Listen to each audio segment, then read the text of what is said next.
Bem-vindo a mais uma aula, bem-vindo a mais uma conversa com você. Me conta aí, o que está acontecendo com você?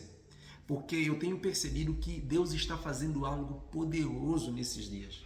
Nós estamos na nossa penúltima aula, mas eu creio que mudança já está acontecendo na sua vida.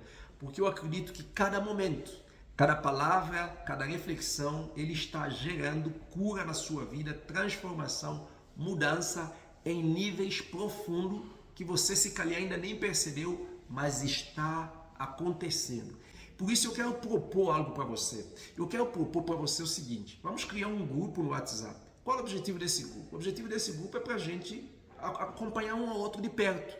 Eu poder te ajudar mais, eu poder tirar suas dúvidas, eu poder dar um suporte mais personalizado para vocês, certo? Se você se interessar e deseja fazer parte desse grupo, ótimo, deixa aqui nos comentários. Uma outra proposta que eu quero trazer para você é que depois da última aula nós fazemos uma live ao vivo, onde realmente eu estarei aqui, seja respondendo uma pergunta ou trazendo um assunto que vocês podem sugerir, um assunto que Deus colocar no meu coração para a gente conversar durante essa live. Que seja uma live mais de conversa, de interação. Bem, vamos lá então ao nosso assunto. Eu quero falar com você sobre 7 requisitos necessários para fazer uma oração que realmente gera cura, gera transformação e gera mudança. Você já sabe agora sobre os princípios essenciais, os elementos essenciais que devem fazer parte de uma oração que gera realmente consciência, conexão, alinhamento, entrega, que te faz estar exatamente no lugar mais poderoso de todos os lugares, que é a presença de Deus. Quais são os 7 requisitos necessários? O primeiro requisito necessário é purificação. Deus requer de nós pureza. Deus não ouve a sua oração se você não estiver puro.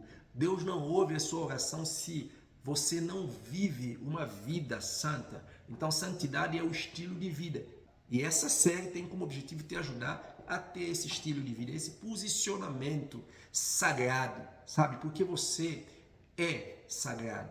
Você tem dentro de você o Espírito Santo. Você serve Deus. Então, você foi separado para Deus quando aceitou Jesus Cristo.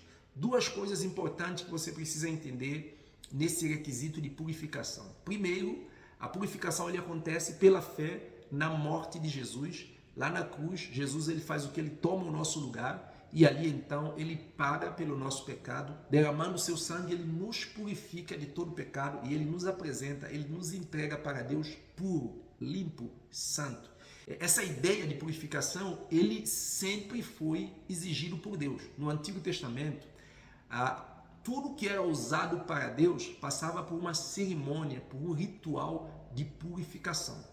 O que a purificação fazia? A purificação ele permite que o objeto ou a pessoa ele seja usado e ele seja bênção. Então, primeiro, a purificação na nossa vida se dá através do derramamento de sangue de Jesus lá na cruz. A segunda purificação de Deus na nossa vida acontece pela nossa decisão de confessar os nossos pecados. Quando nós pecamos, sabe, a gente não pode deixar pecado na nossa vida. O que é que a gente faz? A gente confessa. Você, presta atenção, quando você se purifica, você está pronto para ser visto, visitado e usado por Deus. Porque você vai estar visivelmente aos olhos de Deus. Pecado faz separação, te afasta de Deus. A purificação te leva para dentro do santo dos santos. Então você é visto, você é visitado e você é usado por Deus. Você quer ser abençoado por Deus? Anda em santidade. O segundo requisito é fé. Atitude de performance espiritual. Fé. A Bíblia fala, andem por fé e não pelo que vemos. E aqui, a fé, ele envolve 3 posicionamentos, 3 atitudes, 3 clarezas que você precisa ter sobre fé. Aqui eu não estou falando de fé para orar. Aqui eu estou falando de fé como um sistema de crença para você. Esse requisito, essa fé ele tem que ter 3 pilares. Primeiro, confiança em Deus. Segundo, confiança em Cristo. Terceiro, confiança na palavra. Isso é fé. Confia em Deus, confia em Cristo, confia na palavra. Deus te amou, Jesus se entregou por você. Palavra é o meio que Deus fala o que Ele deseja para você. Confia nessas três pessoas, certo? Então, quando você faz isso, mano, aí, crente que vive assim, não tem problema que o destrua. A terceira atitude é a atitude de comunhão. Aqui eu quero falar com você sobre parceria. A ideia de comunhão é você entender que Deus quer que você viva numa sociedade com Ele. Porque Deus, Ele quer fazer algo nesse mundo. Só que Deus, Ele não vem para fazer algo nesse mundo. Ele usa quem está aqui, eu e você. Então Deus quer que nós entendamos que Ele requer de nós essa comunhão. E Jesus, para explicar isso, Ele explica isso em João capítulo 15. Ele fala, o meu pai, eu sou a videira verdadeira e meu pai é agricultor, e vós sois o ramos. Ele está falando dessa parceria entre nós, Ele e o Pai. Então, quando nós estamos nele, Ele está cuidando da gente e a gente vai produzindo. Então, entender que Deus tem um negócio aqui nesse mundo. Lembra dos 5 passos?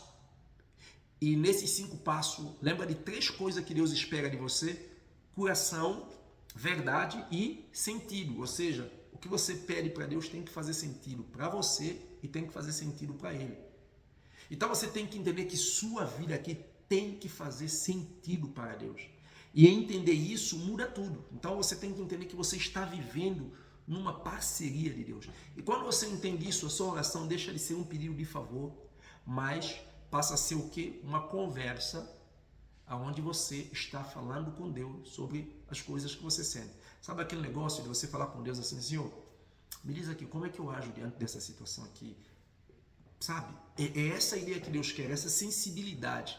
Jesus disse, sem mim nada podeis fazer. Jesus disse, não vos chamareis mais de servos, mas de amigos. Ou seja, houve uma mudança, só que muita gente não percebeu.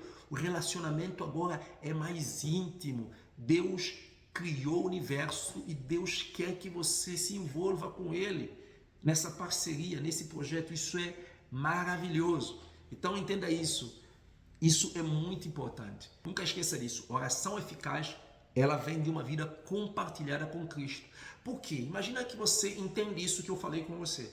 Significa que você está sentindo o que Cristo sente. Significa que você está vivendo os seus propósitos. Significa que você quer avançar junto com Deus. Então você, quando está orando com Deus, o negócio muda. Você não ora como um cego, sem entendimento, sem alinhamento. Você se posiciona. Isso é demais. Quarta coisa é muito importante, submissão à vontade de Deus.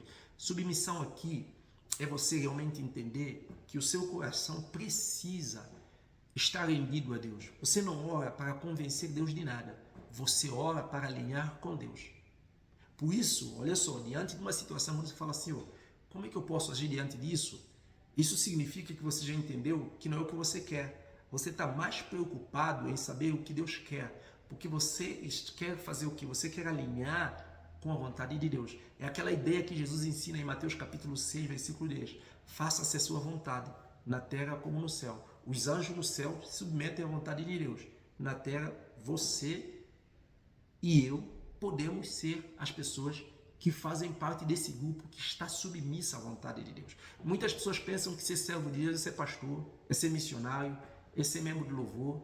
E você, meu amigo, foi chamado para ser sacerdote. Começa a mudar a sua vida. Você entende por que a nossa vida não muda? Você entende por que a sua emoção transformada? Porque existe muito analfabetismo teológico. É muito sério. É triste, mas é verdade. Então, a submissão, ele tem um poder de curar a sua ansiedade e nos preparar para receber a Deus. Quando você não entende isso, você vai ficar aquela pessoa ansiosa que quer que Deus mude a situação. Agora, quando você entende esse princípio, esse requisito de submissão, esse requisito de vida compartilhada com Cristo, a sua ansiedade começa a diminuir. Sabe por quê? Porque você agora está pronto para receber a vontade de Deus. Se você aplicar esse requisito, você vai superar um monte de coisa na sua vida.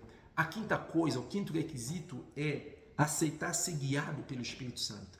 Você pede a Deus algo, mas entenda, quem vai conduzir é o Espírito Santo. Porque quando você está orando, às vezes você está orando para esse copo. Senhor, eu preciso de um copo.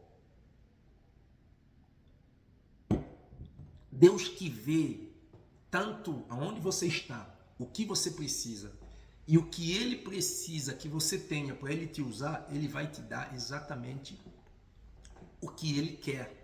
E sabe o que acontece? O gostoso disso é que Deus não faz isso de forma obrigatória. Se você está direcionado pelo Espírito Santo, você vai entender isso. Então você precisa entender isso. O Espírito Santo, ele vai nos conduzir a tipo de oração, a tipo de atitude que nos leva a ativar a ação de Deus na nossa vida. E isso é poderoso. O sexto requisito, que é muito poderoso, é espírito de perdão. Espírito de perdão aqui é muito sério. A ideia de perdão é você não deixar nada de ninguém sobre você, é não você deixar nada de você sobre ninguém, é você não deixar nada entre você e Deus. O que significa isso? Não deixar nada de ninguém sobre você. Alguém te ofendeu, você perdoa. O princípio é perdoar os seus inimigos, essa é a ideia. Porque quando você retém perdão a uma pessoa, você está retendo a maldade que ele te fez sobre você. O mal não sai enquanto o perdão não for devolvido. Ah, mas o que ele fez, eu não consigo porque... Não é sobre isso. Não é sobre o que ele fez, é sobre o que Cristo fez. Não é sobre o que ele fez, agora é sobre o que você está fazendo. Observa, ele errou, só que você está guardando mal, você está errando junto. Então é isso, não deixar nada de ninguém sobre você. Espírito de perdão. Não deixar nada de você sobre ninguém. Ou seja, se você fizer algo errado, vai até lá, peça perdão. Não importa se a pessoa vai te receber, se não vai te receber, se vai te rejeitar, libera perdão se você tem a oportunidade. Essa série é para te curar. O perdão te ajuda a tirar o peso da alma e te impede a ficar devagar na oração, porque o Espírito Santo não atua quando há pecado na nossa vida. Sétima coisa que é muito importante é relacionamento correto com outras pessoas. As pessoas é o canal aberto onde Deus quer agir. Guarda essa frase. As pessoas são o canal aberto onde Deus quer agir. Eu estava com muita resistência de estar gravando esses vídeos aqui no YouTube. E eu entendi, cara, eu vou ensinar para as pessoas o que eu sei, o que Deus tem partilhado comigo. Eu vou abrir o meu coração, eu vou estar aqui porque... E eu amo fazer isso, cara. Sabe por quê? Porque eu entendi exatamente que o canal aberto de vida é as pessoas. Nós somos seres abençoador. Então, não seja o crente que tem acepção de pessoas. Eu estava lendo com um grupo de irmãos, nós temos um pequeno grupo ali num condomínio e eu falei com eles sobre fazer acepção de pessoas. Rapaz, foi surreal o que aconteceu ali. Deus mudou a mentalidade dessas pessoas. Então, muito de nós fazemos acepção, tratamos pessoas diferentes, não tratamos pessoas como Deus. Então, você precisa entender, relacionamento com os outros é um requisito fundamental, porque Deus só te abençoa porque Ele quer abençoar seu vizinho, sua esposa, seus filhos, pessoas que estão no mundo. Deus ama. Então Deus quer que você seja esse canal aberto. Por isso que Ele diz, ame ao seu próximo. Bem, para terminar a nossa conversa, eu quero que você entenda disso. Sua alma precisa entrar em concordância com o céu. Você precisa entender que o ambiente interno tem que estar purificado. Você precisa entender que a oração não é um discurso. A oração é um canal de cura e transformação. Bem, se essa aula fez sentido para você, comente aqui, compartilhe e eu te espero na nossa última aula, mas nós vamos ter a próxima série.